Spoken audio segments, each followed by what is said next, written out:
Welcome everyone. Here we are. This is day 27 of our Lent 40 days of change, which we pray will really help you in your spiritual growth. This whole series is about helping to build our devotional life, our walk with God, helping us to be better disciples and to grow. I've never met any Christian that didn't want to grow. Now, whether we're prepared to do what's necessary to grow, whether we're prepared to make changes in order to do that, that's up to us. But I've never yet met anybody that in their heart of hearts didn't want to grow and develop, didn't want to become more like Christ. We've been talking about prayer the last few days. We could spend this whole 40 days talking about prayer. But I want to move on to something that accompanies prayer, and that's fasting. For today and tomorrow, just want to look at that. Now it's Lent, and a lot of people will do things like fasts through Lent. And as I said right at the beginning, you might think I'll start with that, but the reason we're doing it now is because it needs to be set in context. Because of itself, it's not of any great value. It does have value, of course. It has some value, and we'll look at that over the next couple of days in itself, intrinsically. But actually, the biblical stuff, the spiritual stuff, prayer goes with fasting. And so the two go hand in hand. And they're set in the context of a life that's devoted to Christ, a life of discipleship, following Him. So fasting, what is it? Well, it's an abstinence from food and or water.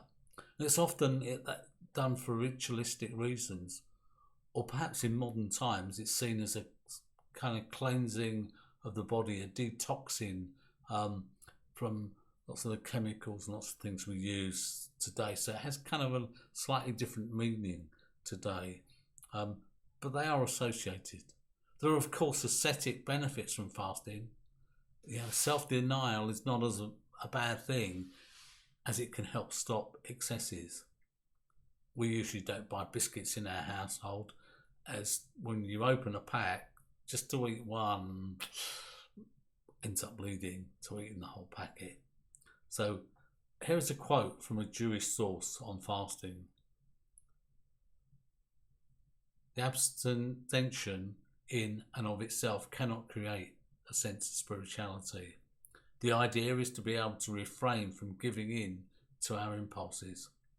We prove to ourselves that we can control our bodies in the extreme. Under normal circumstances, we should certainly be able to prevent our desires from leading into damaging excesses. Allowing the body to rid itself of the toxins eating produces mirrors our efforts on this day to purge ourselves of the impurity of unhealthy thoughts and deeds. I was talking about fasting, maybe just for one day or whatever, but it's that, allowing the body to rid itself of the toxins, which is the modern thing particularly, the body produces mirrors our efforts, trying to read this, efforts on this day to purge ourselves of the impurities of unhealthy thoughts and deeds. So the two can go hand in hand, they can go alongside.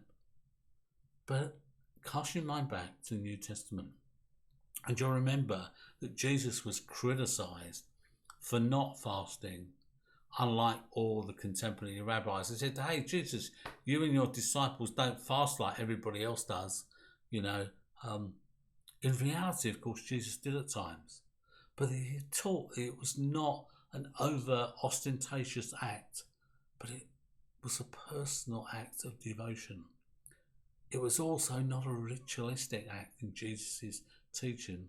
Often in religions and even Christianity, people have built in such religious observances into their particular brand of the faith, and to be part of their group, part of their brand, you need to go on fast regularly, you need to do that. Well, I would have you look at the New Testament and have you look at the teaching of Jesus. And this is a personal act of choice. It's an act of devotion. It doesn't mean that some group of people can't decide we're going to do this together, but it's not a ritualistic thing. In the life of the early church, we see occasions such as in Acts 13 when big decisions had to be made over choosing leaders, and so they went away and they prayed and fasted before they picked, and God said to pick Barnabas and Saul, and then they prayed and fasted over them before sending them out onto a big mission, onto something new that had never been done before. You see this also continue in Acts 14:23, where the choice of elders in a different place, came through just a little bit of time of prayer and fasting. We think of when Jesus chose the 12 apostles, that he spent the night in prayer. He spent the night away with God, just thinking and just praying to make sure he made the right choices. Now, I think we're all conscious that having a big meal before doing something physical or mentally taxing is not a good idea. It can make you sleepy, lethargic. You can imagine having a roast dinner and then going out and playing football. It's not go out and play swimming. Go out and swim. It's positively dangerous, isn't it? And so we recognise that. When I first started in pastoral work, I often wouldn't eat anything on a Sunday until after the working day was over. Wouldn't eat breakfast or anything.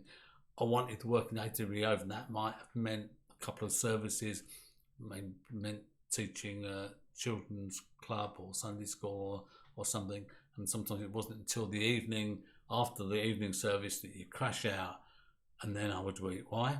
Because I wanted to stay sharp and be able to listen to what God was saying. And so I didn't want anything to get in the way, didn't want any distractions, and I found that it helped me a lot. So if you are fasting, ask yourself why. What do you expect? How will it change things, or how will it change you? Let me leave you with a quote from the Old Testament, Ezra 8:23. So we fasted and petitioned our God about this, and he answered our prayer. What was it? Well, Ezra had a big task to do, and he was serving a foreign leader, and serving him well, but this foreign leader's heart was towards Ezra, saw that what kind of person Ezra was, what Ezra was trying to do, and wanted to help Ezra. But Ezra said, God is able to do all things, and they had some practical needs, and he knew he could go to the leader and say, look, could you give us so-and-so, and he would get it. But he's thinking, well, I don't want to rely on him. I want to rely on God. I want him to see that God can supply our needs and look after us. So they prayed and fasted and petitioned God instead, and he answered the prayer. He supplied what they needed. And so that again was for a specific purpose, for a specific action, for something really challenging and new and different. Personally, I've tended to fast when faced with big decisions, often impossible options, tough circumstances. And at such times, let's face it, food is not that important anyway. Tomorrow, we're going to look at some tips for fasting and close out this little section. God bless you. Thanks for joining me. And please connect with us tomorrow.